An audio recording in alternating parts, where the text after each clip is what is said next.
Let's discuss the semi-complicated legacy of fearmongers, particularly fearmongers on YouTube. So what we're going to do is explain what a fearmonger is. We're going to go over some of the common characteristics and traits of your favorite fearmonger. Next, we'll talk about why fearmongering is so bad for your health. And then last, we will wrap up with why the legacy of fearmongers is somewhat complicated. But let's first start with a definition. Who is a fearmonger? Well, this is someone who intentionally and unnecessarily induces fear and anxiety in people, usually for personal gain. They continually make predictions of disaster or crisis, with the overriding theme being there's always something wrong or there's something that's about to be wrong. And they will select only evidence which supports their negative assertions, and any evidence to the contrary will be discarded and ignored. Also, with the evidence that they select, they tend to exaggerate it for maximum effect.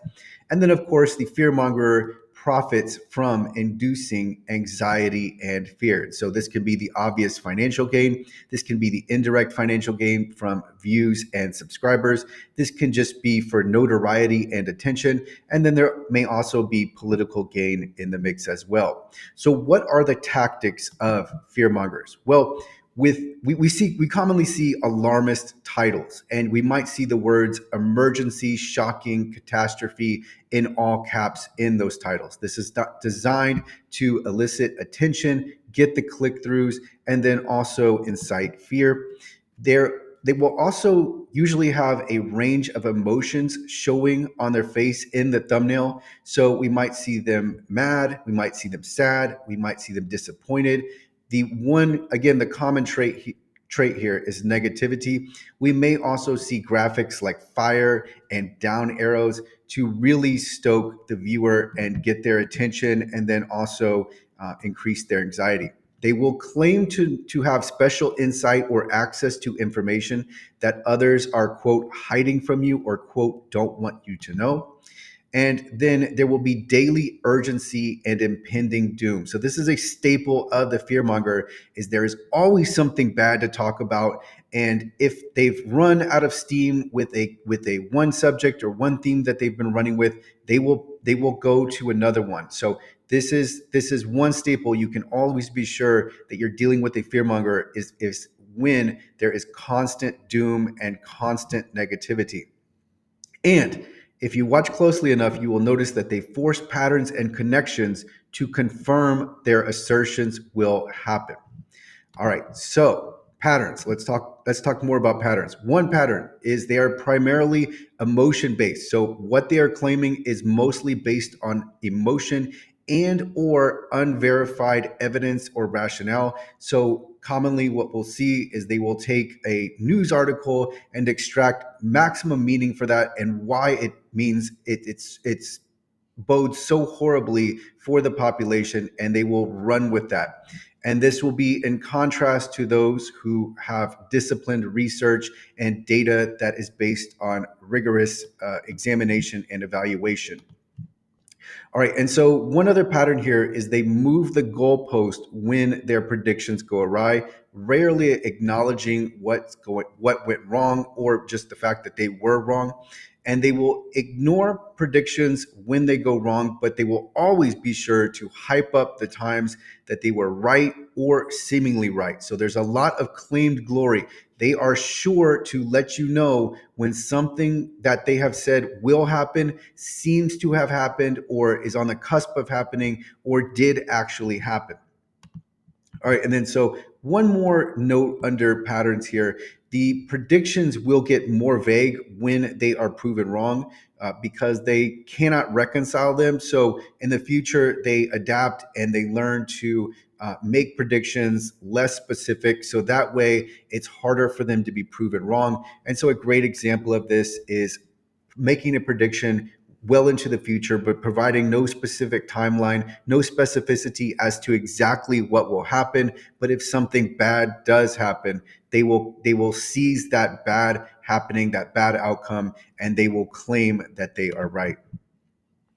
All right, so what does it do to you, the viewer, to watch these fearmonger channels? Well, One thing that's especially bad is this induces stress. So there's the stress hormone cortisol, and the cortisol will constantly stay high and continuous, and this will make you tired and anxious, and over the long term has extreme negative health effects.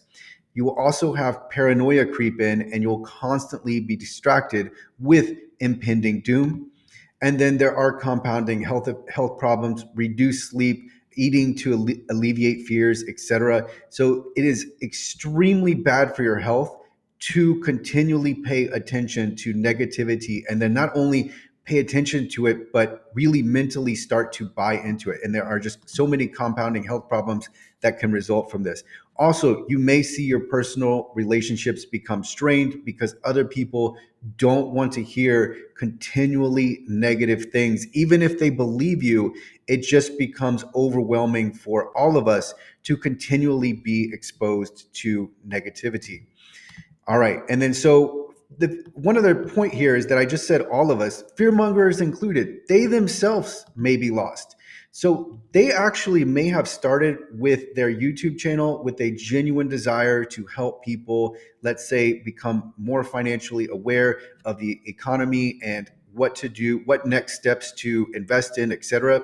So there may be an actual genuine desire to help, and that can be what draws a lot of people in. Is sometimes the fearmonger will appear genuine with their desire to help others, but they may also be dealing with their own anxiety and experiences. So part of this may be a coping mechanism for them. It may also be them projecting their own fears and anxiety. And some fear mongering is actually based on real problems. In fact, a lot of it is, and that's why many people are drawn in, because they recognize threads of truth in the messaging. So let's say it's about debt or censorship. But the problem is the fearmonger will relentlessly belabor these points in an unconstructive manner. So after awareness after people are made aware, after the problem has been explained, after a hopeful resolution is proposed or a next steps are given, then the matter cannot continually be hammered home, because if it is, then there's really just this need to incite fear and stoke anxiety on the part of the fearmonger. Also, the fearmonger will get drawn into a feedback loop of attention, views, and money, and feel like the only way that they can get more of this is to perpetuate this cycle of negativity, of inciting fear, and then getting the benefit. So they themselves may be caught in a cycle, and they don't feel like they can get out of it, because that's what their channel has now become or morphed into or originally started as. And so for the fearmonger, it can be difficult to withdraw from the constant fear-based videos. And then along with this, their emotional investment makes it harder to step back from the record button, just meaning that as fearmongers continue and as they've invested more and more time, money, and their own mental energy into their channel, and the theme of their channel being that of fearmongering, it can be difficult to step back from that and acknowledge that they have engaged in fearmongering. So what usually happens is a doubling down, and the fearmonger will see themselves as doing some greater good.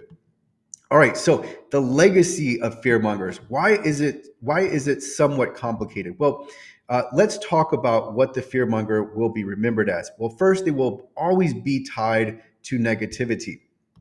And then the adverse health effects for the viewers, for the subscribers, uh, they could have been more hidden in the past, but as technology advances and as data is able to be extracted more easily, it may come to the surface that there is a direct tie for some people and negative health effects to watching fearmonger type YouTube channels. And they can also be remembered in a positive light. So there is a reason why fearmongers capture so many people and so many people subscribe to them. It's because they are bringing attention to potentially real problems, And if they are the first to raise concern or they do so in a novel and original way, they may be remembered favorably in this regard. So it's not as if, again, many people recognize truth in fearmonger channels. The problem is in the repetition and the continual fear, not in the actual truths and constructively talking about them and discussing what the best way to move forward. But a hallmark of the fearmonger channel is there won't be, beyond a certain point, there won't be anything more constructive to talk about or to next steps to do. And so the fearmonger will get caught just continually pushing fear. And then one key to their legacy will be the extent to which they bombarded subscribers and the search results with fear-based messaging. So you can probably think right now of thumbnails that are they're entirely based on fear. The more of these types of videos that are put out, the more of the alarmist titles for the videos, the more of the negative and fear-based thumbnails, the more it will age poorly for the fearmonger. And then ultimately, their legacy will rest on whether they did more harm than good to the viewers when looking back. Because remember, like we're going through these different internet eras, and we're still very early on in the internet age.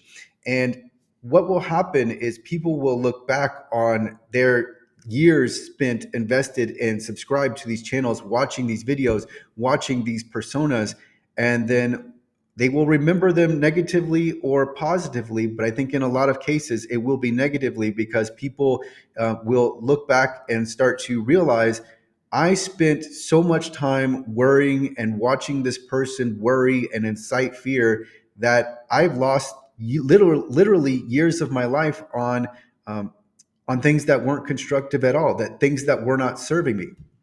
So that's what I have here. Their legacy will rest on if they did more harm than good to viewers, and how viewers remember them, how viewers analyze what exactly unfolded and how everything played out. And then this next point is if subscribers find. So if subscribers come to the conclusion that in retrospect, the end result is that they're stressed, paranoid, and constantly anxious about the future, again, having wasted years of their lives focusing on negativity, they will begin to resent that fearmonger.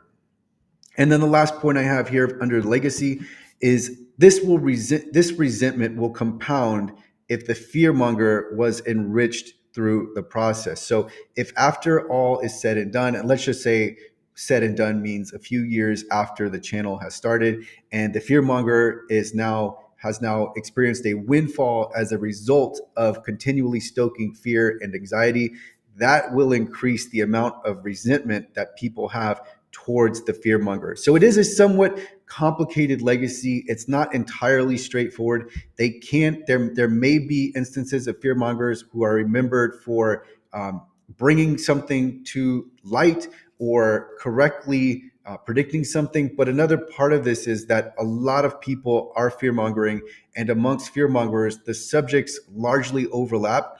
So many may not even get the notoriety that can come with, let's say, correctly identifying some political flaw that comes to light. That won't end up serving them because they may be lumped just into a general category where there were many others along with them saying something negative would happen. And in hindsight, it may look even more obvious than the fearmonger would like. The fearmonger, of course, they want to seem like they are the one. They are the one that is leading the way, and they are the one that is the one beacon of truth. But it may not. It probably won't play out that way when people look back into the past.